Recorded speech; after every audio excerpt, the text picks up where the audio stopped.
Dari 6 fenomena di alam semesta yang diprediksi oleh teori relativitas umumnya Einstein, 4 diantaranya sudah terbukti benar. Teori relativitas adalah teori yang dikemukakan oleh Albert Einstein. Kebanyakan orang tahu bahwa teori ini tuh terbagi menjadi dua bagian, yaitu teori relativitas khusus yang dipublikasikan tahun 1905 dan teori relativitas umum pada tahun 1915. Tapi apa sih perbedaan dari kedua teori ini? Teori relativitas khusus secara simpelnya itu menyatakan bahwa semua hal di alam semesta itu relatif, termasuk waktu. Satu-satunya hal di alam semesta yang absolut atau pasti itu adalah kecepatan cahaya. Tapi teori ini tuh hanya melingkupi benda yang bergerak dengan kecepatan yang konstan dan arah yang konstan. Jadi sebuah benda dengan keadaan yang sangat khusus ya. Nah, Einstein kemudian mengembangkan teori ini pada benda yang pergerakannya itu lebih rumit, lebih nyata ya, karena nggak ada benda di alam semesta itu yang pergerakannya itu konstan. Jadi Einstein itu mengeneralisasi teorinya sehingga melingkupi lebih banyak hal dan bisa menjelaskan pergerakan benda yang lebih umum, benda yang berakselerasi, benda yang bergerak melengkung. Salah satu buah dari teori yang lebih umum ini adalah pemahaman baru tentang gravitasi. Karena pengaruh dari gravitasi adalah membuat sebuah benda itu berakselerasi. Itulah kenapa ada yang namanya percepatan gravitasi ya, karena sifat gravitasi itu mempercepat benda. Kalau kalian pernah melihat percepatan gravitasi dari sebuah planet, contohnya bumi, itu satuannya itu akselerasi ya, atau percepatan. Tapi di video ini gue gak akan menjelaskan secara detail tentang teori ini ya. Kalau kalian tertarik dengan penjelasan teori relativitas yang lebih detail, kalian bisa tulis di komen ya.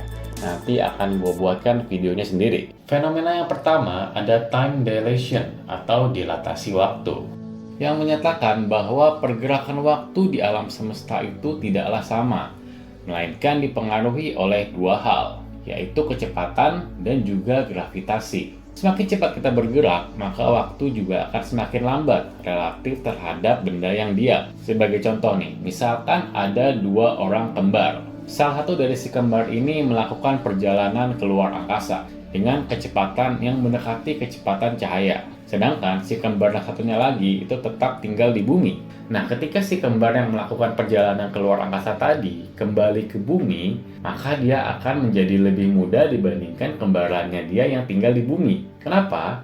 Karena semakin cepat kita bergerak, maka waktu yang kita alami itu akan semakin lambat. Nah, selain kecepatan, waktu juga dipengaruhi oleh gravitasi, seperti yang ada di film Interstellar, di mana waktu yang berjalan di dekat sebuah black hole itu akan berjalan lebih lambat dibandingkan waktu yang berada jauh dari pengaruh gravitasi black hole. Dikarenakan semakin besar gaya gravitasi, maka waktu juga akan bergerak lebih lambat. Nah, dilatasi waktu ini sudah dibuktikan pada tahun 1971 dengan menggunakan 2 jam atom atau jam yang sangat presisi. Nah, salah satu dari jam ini kemudian dibawa terbang menggunakan pesawat keliling dunia. Ketika kemudian kedua jam ini dibandingkan, jam yang diterbangkan menggunakan pesawat keliling dunia itu terbukti lebih lambat dibandingkan jam yang diam di tanah. Tapi tentunya perbedaan itu sangatlah kecil ya, dikarenakan kecepatan pesawat itu jauh sekali di bawah kecepatan cahaya. Makanya dibutuhkan jam atom, karena kalau pakai jam biasa itu gak bakal kelihatan perbedaannya. Dan salah satu pengaplikasian dari dilatasi waktu ini adalah satelit GPS. Jam yang ada pada satelit GPS itu sengaja dilambatkan sepersekian detik. Karena kalau tidak dilambatkan, maka jam yang ada pada satelit tersebut gak akan sinkron dengan jam yang ada di bumi. Sehingga GPS yang kita gunakan akan sangat tidak akurat.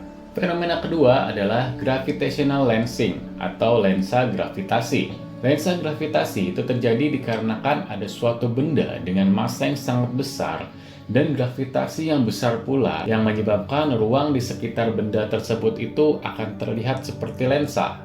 Hal ini bisa terjadi karena menurut teori relativitasnya Einstein, gravitasi itu bukanlah gaya, melainkan ruang yang melengkung diakibatkan oleh adanya benda yang bermassa. Lengkungan inilah yang menyebabkan benda yang bermassa itu saling tarik-menarik atau mengorbit satu dengan yang lain. Nah, lengkungan ini itu gak hanya mempengaruhi benda yang bermassa, tapi juga cahaya yang notabene itu tidak memiliki massa. Fenomena ini tidak bisa dijelaskan menggunakan hukum gravitasinya Newton, karena pada hukumnya Newton, gravitasi itu hanya mempengaruhi benda yang bermassa. Salah satu contoh dari lensa gravitasi ada pada foto berikut ini, di mana gravitasi yang sangat besar dari sebuah klaster galaksi raksasa menyebabkan ruang melengkung dengan sangat ekstrim, sehingga cahaya galaksi-galaksi yang ada di belakangnya itu terdistorsi seperti yang terlihat.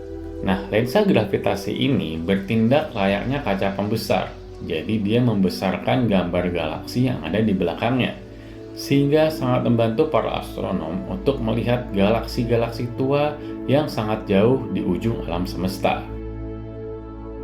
Yang ketiga, ada gravitational wave atau gelombang gravitasi. Gelombang gravitasi itu terjadi ketika ada dua buah benda dengan gravitasi yang sangat besar seperti black hole atau bintang neutron yang mengorbit satu sama lain, sehingga mengakibatkan terbentuknya gelombang pada ruang di sekitarnya yang menyerupai riak pada air.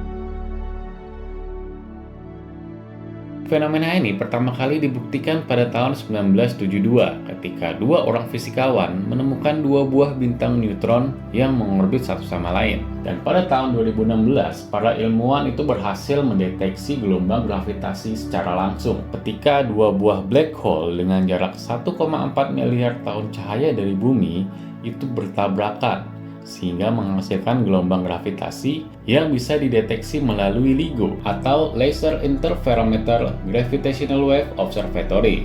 Nah, cara LIGO mendeteksi gelombang ini adalah dengan menggunakan detektor kembar yang masing-masing memiliki panjang 4 km. Detektor ini berfungsi sebagai interferometer yang bisa mendeteksi vibrasi yang sangat kecil dari gelombang gravitasi yang melewati bumi. Nah, detektor ini tuh sangatlah sensitif ya guys. Dia bisa mendeteksi gelombang gravitasi yang lebarnya 1000 kali lebih tipis dibandingkan diameter sebuah proton. Kenapa harus sangat sensitif? Karena meskipun gelombang gravitasi ini tercipta dari bertabraknya dua buah black hole, dikarenakan jarak black hole ini 1,5 miliar tahun cahaya dari bumi, gelombang gravitasi yang sampai ke bumi itu sudah sangatlah lemah.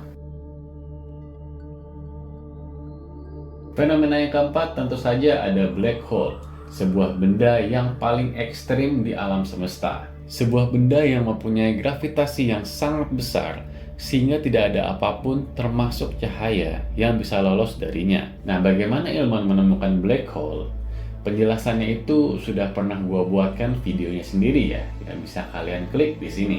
Dua fenomena terakhir ini belum bisa dibuktikan kebenarannya, dikarenakan belum adanya alat atau equipment yang mendukung untuk eksperimen pembuktian kedua fenomena ini. Dua fenomena itu adalah white hole yang memiliki sifat berlawanan dengan black hole dan juga wormhole yang merupakan terowongan ruang dan waktu. Tapi apa itu white hole? Seperti yang gue bilang, white hole itu memiliki sifat yang berlawanan dengan black hole. Kalau black hole adalah sebuah ruang di mana benda yang masuk ke dalamnya itu tidak akan bisa keluar termasuk cahaya, maka white hole adalah sebuah ruang di mana benda yang ada di luar itu tidak akan pernah bisa masuk ke dalamnya. Malah white hole ini tuh cenderung mengeluarkan benda-benda, dalam hal ini tuh materi dan juga energi. Nah, white hole ini sebenarnya diprediksi keberadaannya itu bersamaan dengan prediksi tentang black hole. Jadi ketika para ilmuwan itu sedang mengerjakan solusi untuk persamaan relativitas umumnya Einstein,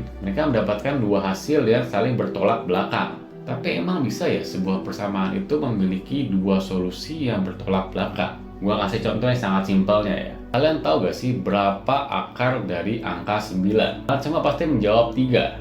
Karena 3 dikali 3 itu 9. Tapi akar dari angka 9 itu gak cuma 3, tapi juga minus 3. Karena minus 3 dikali minus 3 itu juga 9. Sama seperti persamaan relativitas ini. Solusinya itu gak cuma black hole, tapi juga minus black hole atau white hole. Tapi perbedaannya, black hole itu sangatlah banyak ya di alam semesta ini. Sementara white hole itu sampai sekarang pun belum bisa dideteksi keberadaannya. Beberapa ilmuwan berargumen bahwa white hole itu tidak bisa terjadi secara alami, melainkan harus dibuat. Mereka berpendapat kalau kita mempunyai teknologi untuk membuat white hole, maka kita bisa menggunakan black hole dan juga white hole menjadi sebuah portal alias wormhole. Tapi dikarenakan white hole itu belum bisa terbukti keberadaannya, maka secara otomatis wormhole pun juga tidak bisa terbukti. Mereka hanya nyata dalam persamaan matematika, dan bahkan menurut gua seumur hidup kita tidak akan pernah tahu apakah kedua fenomena ini tuh nyata keberadaannya atau tidak.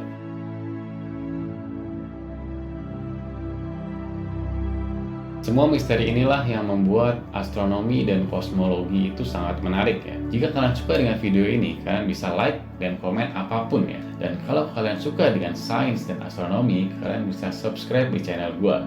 Jangan lupa nyalakan loncengnya biar gak ketinggalan video-video gua selanjutnya. See you in the next videos.